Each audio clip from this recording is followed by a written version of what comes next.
Hello again, and what is hip?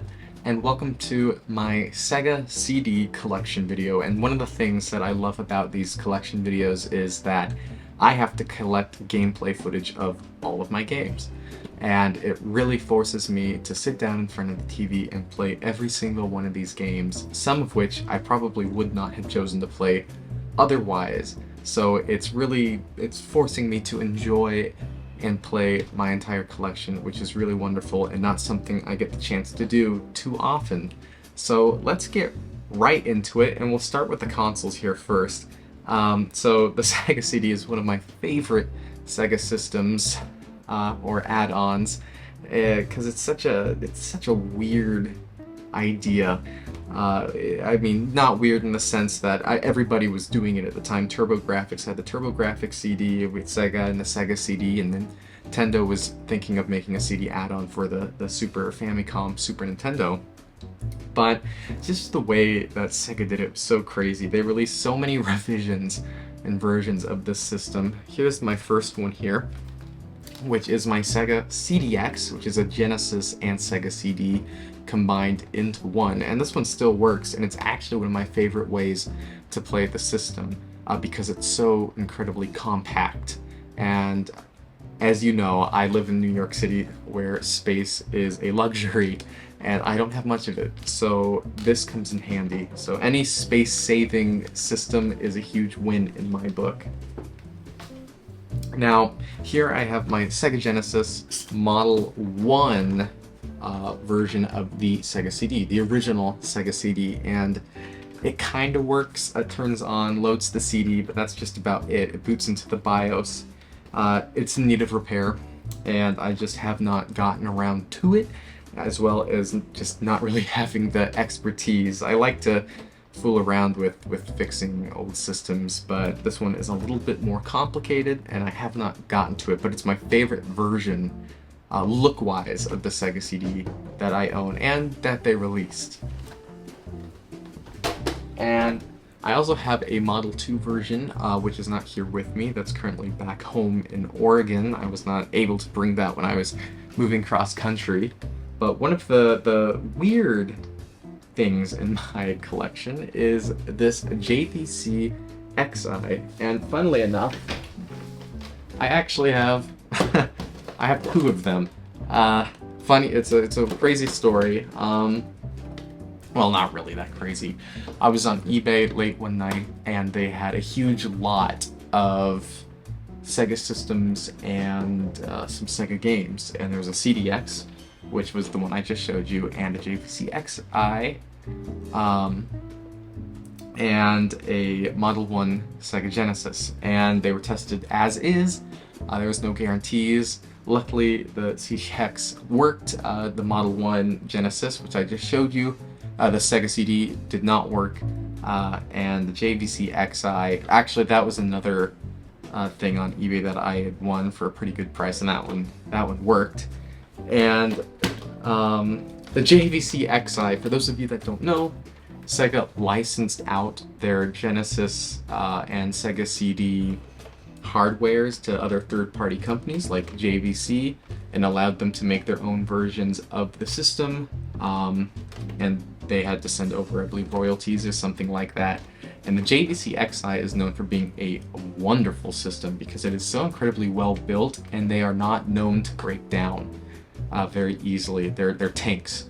And Japan also had another version of this, which was a higher end. It was called the Wonder Mega, I believe, and that was very expensive, and it still is very expensive. I can't afford it, but that is on my wish list.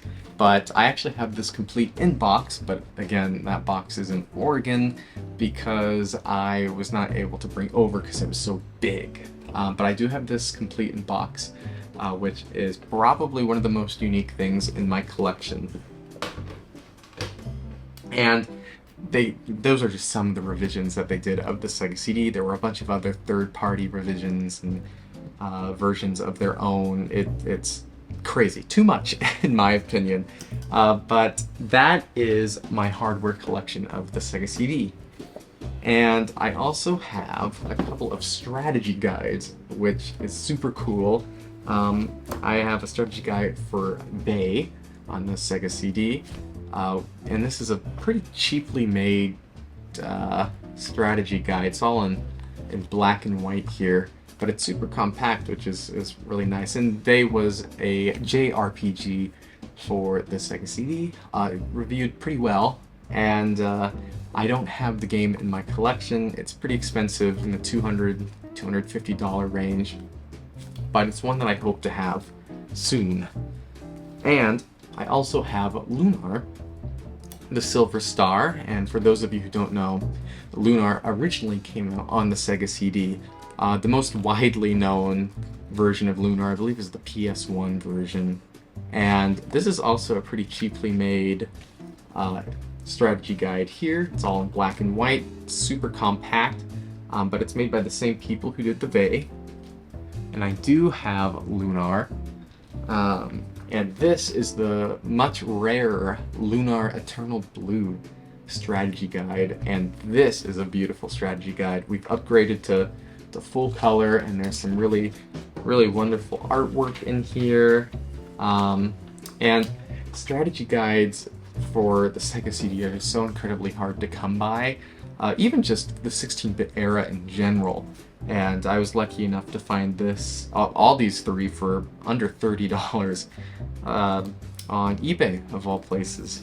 And these are some of the crown jewels of my collection, not value-wise, but just for intrigue and uniqueness, since you don't run across these too often. And I'm trying to build up my strategy guide collection here. So anyways, let's get into the games.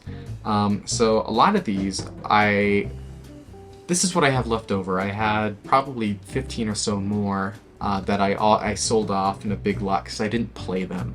One of my mentalities for collections is that I like to collect games that I have, at the very least, an interest in, whether there's like a crazy story about the game, or maybe it's known for being super bad, or if it's a good game.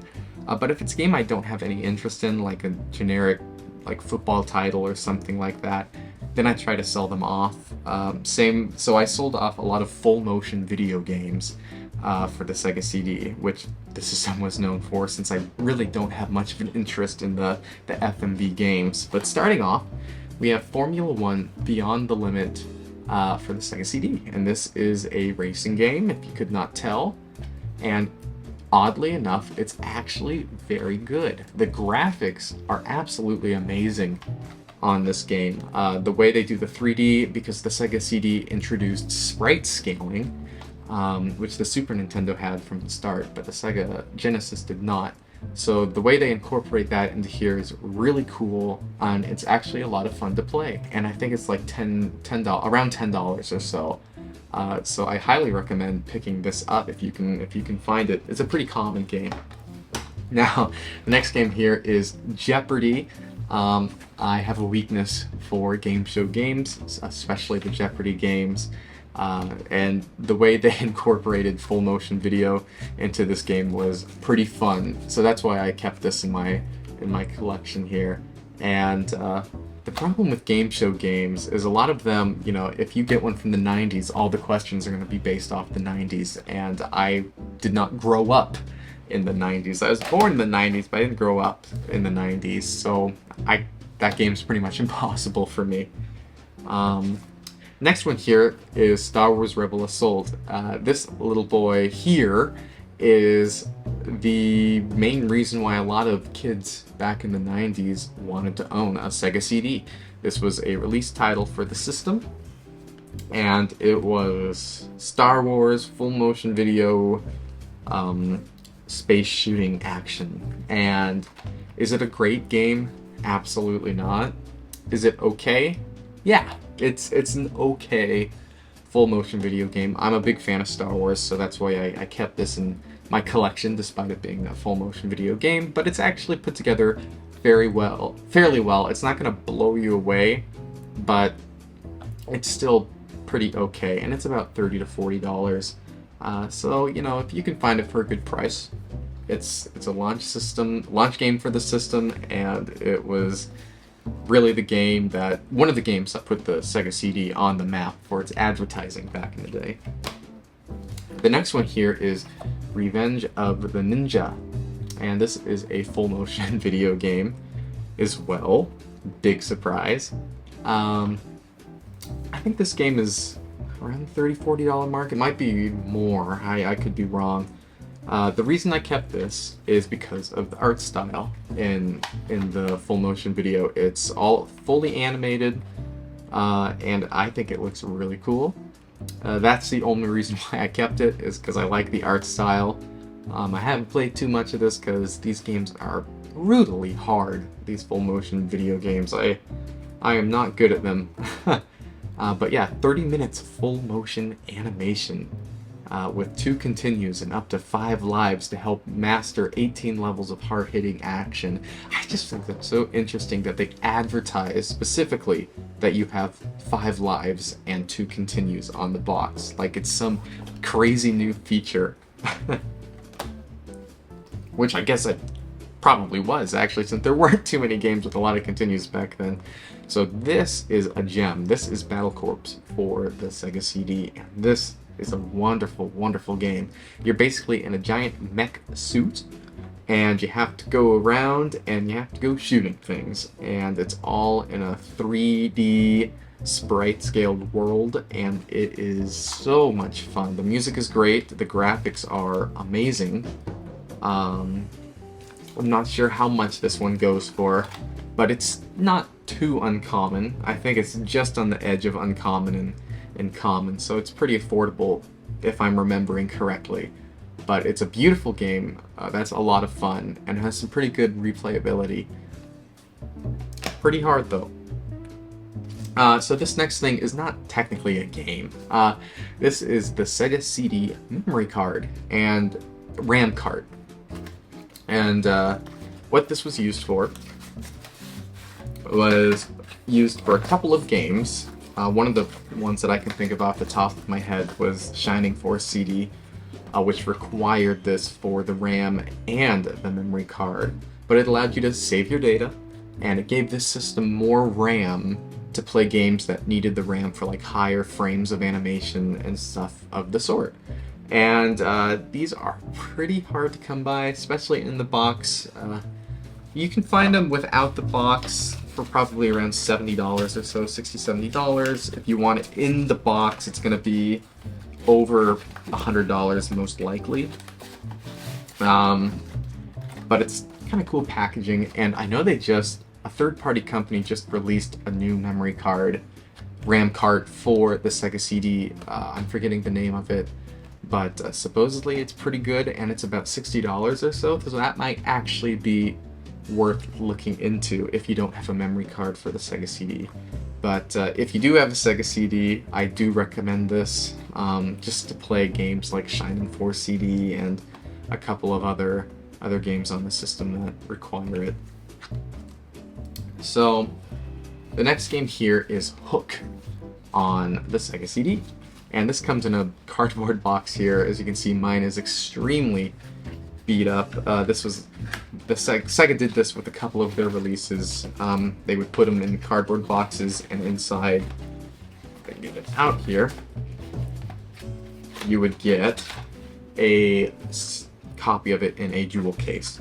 And Hook was also released on the Genesis, but if I'm remembering correctly, the Sega CD version just added CD soundtracks and maybe some different frames of animation, maybe some full motion video as well. But this is I think it's a very solid game. It's based off of the movie, I believe, with Robin Williams, but of course they did not get his likeness in the game, but it's a very strong platformer. And the graphics really are beautiful, and the music is wonderful as well. So I highly recommend this. Even the Genesis version I've heard was pretty good. Now I know the Genesis one, all the CD versions with the box tend to get pretty expensive, around the $80 to $100 mark, but if you just want to get the game only, I think it's pretty affordable. They might have also released a double pack. They had Sega CD double packs with 2 games in one that came in a long jewel case like these. I could be wrong, but I think it might have come out on that as well. Now, this is probably, if not my favorite game on the system, it's my top 2, top 3, and that is Batman Returns for the Sega CD. And this game is so much fun. You start off right away in a sprite scaling 3D racing sequence in the Batmobile, and after you beat that level, you get to choose where the game goes. You can either continue in the Nightmobile, you can go to a 2D platforming section, and I think there's one other path you can take. But it's so incredibly complex for a game of the time, and it's so much fun. I was recording this, and I sat down for probably a solid hour just replaying this game because I had so much fun. But the graphics are fantastic, music is great, and it's a very solid game. This one is pretty expensive with the box. I think it's north of $100. It might even be a little bit more. But if you were to splurge on one Sega CD game that was at least fairly reasonable in price, meaning under $200, I think I might make it Batman Returns. So here we got another wonderful racer on the system. This is Road Rash for the Sega CD. And this is a very competent version of the Road Rash game. And, well, and all these games came with little foam pads that you saw that just dropped out to keep the CD in place. This was just a really badly designed case for the Sega CD, and the PlayStation 1 PlayStation 1 also had long boxes when it first came out too. I don't know what the thinking was. I think it was to create more store presence because the bigger the better, but they just break all the time and those foam things get super annoying. But anyway, I digress. Road Rash is a wonderful racing beat-em-up game. you ride on a motorcycle and you punch people off their motorcycles. But this is a really, really wonderful port, and I think it was probably the best ported version of Road Rash back in the 16-bit era. There's a killer soundtrack by the Soundgarden, Paw, Hammerbox, Monster Magnet, Therapy, and Swerve Driver. Those are some 90s sounding names for sure. But this is a great game. I think it's around $80 or so, but I highly recommend it. Here's a much more affordable game. This is Sylpheed, and I believe this was also a launch game for the system. And Sylpheed is a top-down shooter that uses a combination of sprites and full motion video for the background, and I have to tell you, it looks absolutely amazing.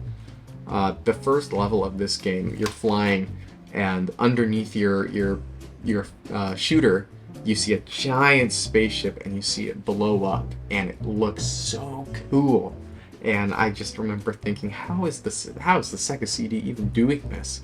Of course, it was full motion video, but the way they incorporated the two really worked well. And this is a pretty affordable game, last I checked, and I think it's a must-have for every collection. Not the best shooter, but it's a solid shooter. Oh boy, NBA Jam. This is a fantastic version of this game. I had not really gotten into NBA Jam too deeply before this game. I dabbled around with it, but I didn't think it was much it didn't pertain to my interests nearly as much. But when I got this game, I decided to sit down and play it on the Sega CD, and I was blown away. I had a lot of fun playing this. I probably played a solid hour just going through all the different teams, and from what I've heard, the Sega CD version is the best, if not one of the best ports of this game. You get a lot of extra characters, and you get some really fun voiceovers from the announcers and such, and it's just a really strong version of this game, and I think you can get it for under $50, so a must-have for the system. Even if you're not into sports games, I promise you, you will definitely find some fun in this game. Thunderstrike, well, inside I have a Mariah Carey CD. I actually got this game from one of the big lots that I had mentioned at the beginning of the video, and when I opened this game, to my surprise, inside was not Thunderstrike on the Sega CD. It was Mariah Carey's music box, which I have not listened to. So I emailed the seller and he gave me some money back for the price of the game. I haven't played Thunderstrike because of that. I've heard it's adequate, it's not great. Kind of similar in vein to Battle Corps, where you're, I think you're in a helicopter and you're just flying around and shooting stuff with some sprite scaling. So pretty cool, it's pretty cheap. I should probably pick it up, and I think you should too, for that price of cheap. And here is everybody's standout game for the system. This is Sonic CD. I got this at the Portland Retro Gaming Expo swap meet for actually a pretty good price. I think I paid $40 for it earlier last year. And what can I say about Sonic CD that has not already been said? The music is some of my favorite in the series. The graphics are really, really beautiful, and the special stages are some of my favorite special stages in any Sonic game. However, this is not my favorite Sonic game. It's not anywhere near my favorite. I don't love Sonic CD. I don't like the time travel aspect and the very vertical stages in this game. When I play Sonic, I like to go fast, and I like the horizontal aspects of, oh, collect 50 rings or 100 rings. You go to the special stage rather than trying to find the past and the future and finding the hidden special stages. It was just a lot for me, which detracted from the game for myself personally. But I do recognize it's a very good, well-built game, and I understand why it's a lot of people's favorites. It's a very big Sonic game, but I think it's around $70 or so. So if you have a Sega CD, obviously you gotta get Sonic CD. So here's one of those double packs I had mentioned earlier. This is Frankenstein and Dracula. And I haven't played either of these because this is actually still sealed. The Sega CD had a couple of these double packs. I had one or two more, but then I had sold them off because they weren't games that I were really interested in, and I wanted to get some more money to play more games that I had more of an interest in. These double packs tend to go for a little bit of money, usually at least $50 to $100 or so, but they're kind of a unique piece of gaming history, you know. You don't see too many of these back then, and Sega actually just recently did some double packs of Super Monkey Ball, Team Sonic Racing, I think Sonic Forces, and another game, which is kind of cool, and I think you guys should probably pick those up too, because I think they might become collectible one day. So here we come to the final three. These are my most expensive Sega CD games. Well, actually this one probably isn't. Well, maybe. It's about $80 to $100. This is Dark Wizard, and this is a strategy RPG for the system. And it's a very underrated one at that. Immediately, many people's minds go to Shining Force for the Sega CD, and understandably so.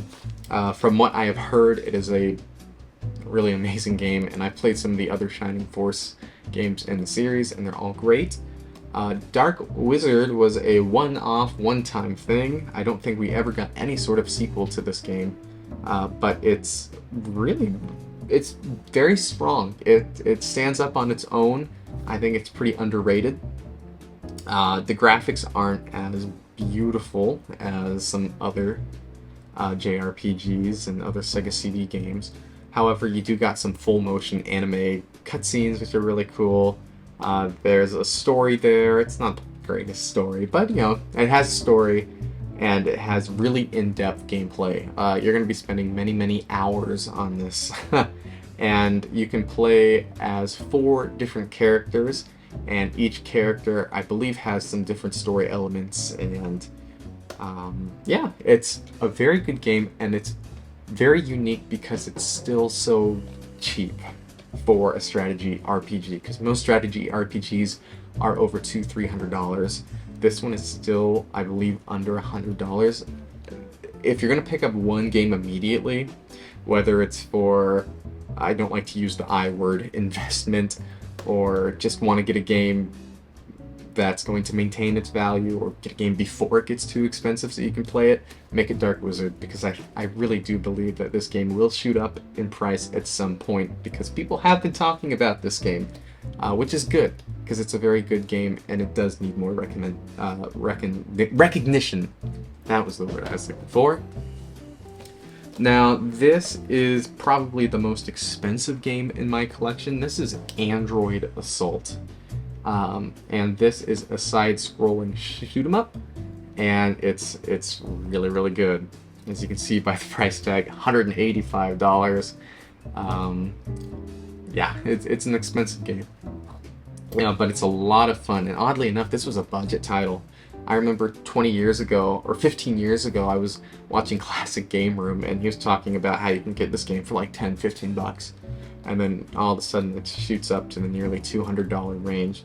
But this is a really fantastic side-scrolling shooter, really great graphics, really wonderful music, lots of action. It's not the best shooter, but it's definitely really, really good. I know there's another side-scrolling shooter on the Popful Mail on the Sega CD that is a lot more expensive, that I do not own, but this is also a pretty expensive one. If you can find it for a good price, definitely pick it up.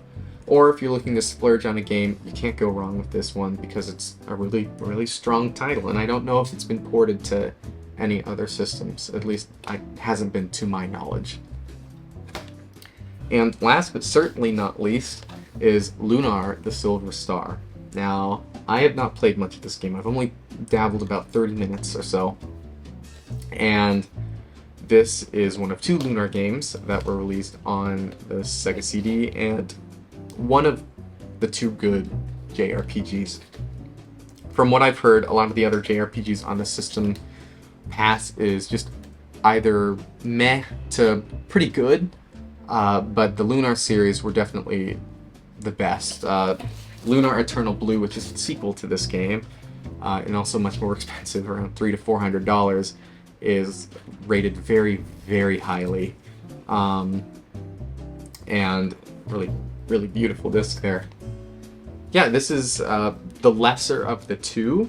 It's around $150 to maybe $200 or so.